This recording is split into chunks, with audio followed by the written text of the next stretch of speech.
नमस्कार दोस्तों, मैं सुनील कुमार चंद्र ITI के यूट्यूब चैनल पर आप सभी का बहुत बहुत स्वागत है। तो दोस्तों, आज जो फिटर वर्कशॉप की एक ऐसे टूल की बात करने जा रहे हैं हम लोग, जो हमेशा सबसे ज़्यादा यूज में आता है। और हम लोग जो भी क्रियाएं करते हैं तो वो सारी क्रियाएं, जैसे फाइलिंग हो गई, चिपिंग हो गई, फोर्जिंग हो गई, स्क्रैपिंग हो गई, टैपिंग हो गई, थ्रेडिंग हो गई, ये बहुत सारी क्रियाएँ जो है हमारी एक टूल से की जाती है। वो है हमारा, जिसको कहते हैं बेंच वाइज। तो इसका नाम है बेंच वाइज। तो आज इसके बारे में हम लोग बात करते हैं, क्या क्या उसके पार्ट्स होते हैं, कैसे वो कार्य करती है, और क्या क्या उसका मटेरियल होता है, क्या उसका साइज होता है, कितनी उसकी ऊंचाई होनी चाहिए।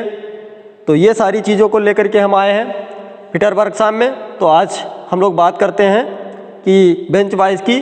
तो उसका सबसे पहला जो मटेरियल की अगर हम बात कर रहे हैं तो वो मटेरियल हमारा होता है, ये देखिए कास्ट आयरन की बेंच वाइज है, आप देख लीजिए, यह है कास्ट आयरन की।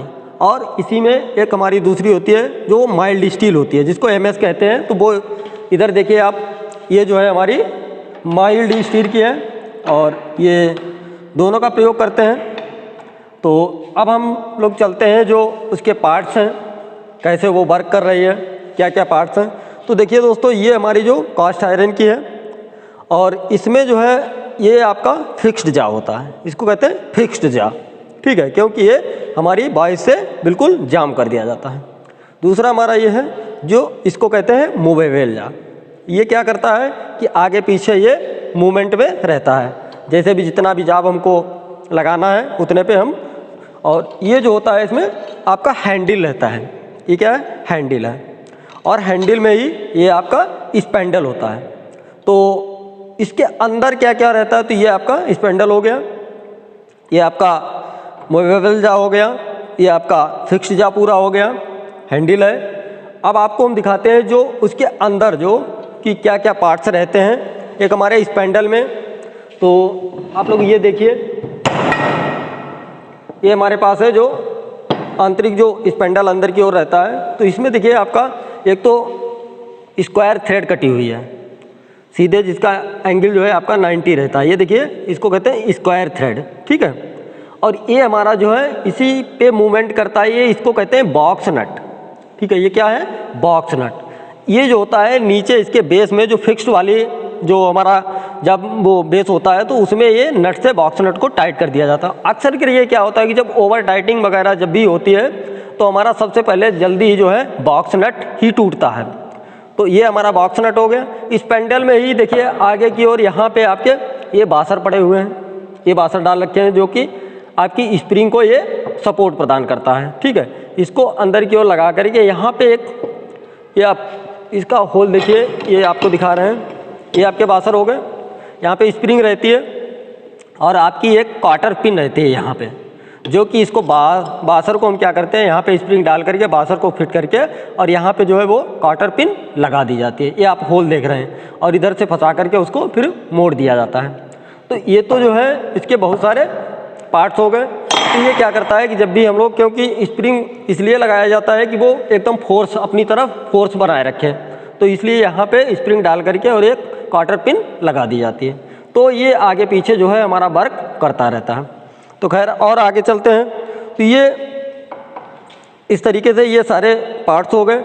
अब जो साइज़ की बात करते हैं, तो वो हमारा देखिए, जो बेंच वाइज का साइज लिया जाता है वो जा प्लेटों की चौड़ाई से लिया जाता है, ठीक है, कि कितना उसका साइज। ये हमारी देखिए हार्ड की हुई है, ये जा प्लेट है, और इन पे क्या है कि नर्लिंग टाइम में देखिए ये कर दी जाती है, ताकि हमारा जो भी जाब है उसको पकड़ ले और फिक्स रहे, कहीं स्लिप ना हो।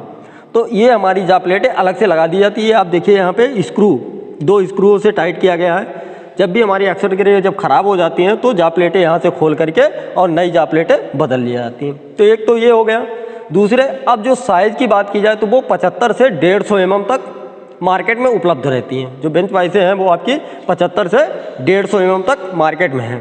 उसके बाद में जो उसकी ऊंचाई ली जाती है, बेंच वाइज का साइज होता है, तो वो व्यक्ति की कोहनी से लिया जाता है। ये उसकी नीचे ठोड़ी पे रख करके और इस तरीके से ऊंचाई ली जाती है कि वो बराबर, ताकि वो वर्क करते समय उसको किसी तरीके से कोई दिक्कत ना आए। क्योंकि अगर नीचे रखी जाएगी तो क्या होगा कि कमर में दर्द हो गया, ये बहुत सारी ऐसी समस्याएं खड़ी हो जाती है। तो इसीलिए उसका जो साइज मापा जाता है तो वो उसके कोहनी से रहता है। तो ये सारी चीज़ें हो गई। उसके बाद में क्या होता है कि सॉफ्ट जा भी बनाई जाती हैं। तो सॉफ्ट जा जो होते हैं वो क्या करते हैं हम, जैसे लेड हो गया, ठीक है, एल्युमिनियम हो गया, तो इनकी सॉफ्ट जा प्लेटें बना दी जाती हैं और बना करके यहाँ पे मोड़ दी जाती हैं, सॉफ्ट जा लगा देते हैं। जिससे क्या होता है कि जब भी हमारा जाब जो है वो फिनिशिंग फाइनल की ओर होता है तो वो जा प्लेटें जो है वहाँ पे डेंट, क्योंकि ऐसे डायरेक्ट फिनिशिंग जाब को इसमें लगा देते हैं तो क्या होगा, इनके कट के निशान आ जाते हैं।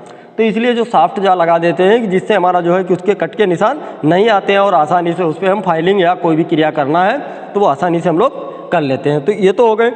बाकी बहुत सारे टाइप्स की भी होती हैं। ये तो हमारी जो मेन फिटर में जो हम लोग वर्क कर रहे हैं तो सबसे ज़्यादा यूज में आती है तो वो हमारी बेंच वाइस है। उसके बाद में हमारी बहुत सारी वाइसें हैं जिनको मैं आपको बताना चाह रहा हूँ। जैसे हमारी क्विक रिलीज वाइस हो गई, कम्बिनेशन बेंच वाइस हो गई, मशीन वाइस हो गई, साधारण मशीन वाइस हो गई, घूर्णी बेंच वाइस हो गई, यूनिवर्सल हो गई, वर्टिकल मशीन वाइस हो गई, ड्रिल मशीन वाइस हो गई, पाइप वाइस हो गई, लेग वाइस हो गई, हैंड वाइस हो गई, पिन वाइस हो गई, टूल मेकर वाइस हो गई, कारपेंटर वाइस हो गई, सी क्लैंप वाइस हो गई, समांतर क्लैंप वाइस हो गई। तो ये बहुत सारी जो है हमारी बेंच वाइस अलग अलग कार्यों के लिए अलग अलग प्रयोग की जाती हैं। लेकिन जो हम लोग फिटर के लिए जो हमारे लिए सबसे महत्वपूर्ण है वो हमारी बेंच वाइस है, जिससे हम बहुत सारे जो भी जाब हमारे बनाए जाते हैं तो वो जाब और इस तरीके से हम लोग क्रियाएं इससे करते हैं। तो बस दोस्तों आज के वीडियो में इतना ही। और यदि हमारा वीडियो आपको अच्छा लगा है तो हमारे चैनल को सब्सक्राइब करें, शेयर करें, लाइक का बटन दबाएं। धन्यवाद।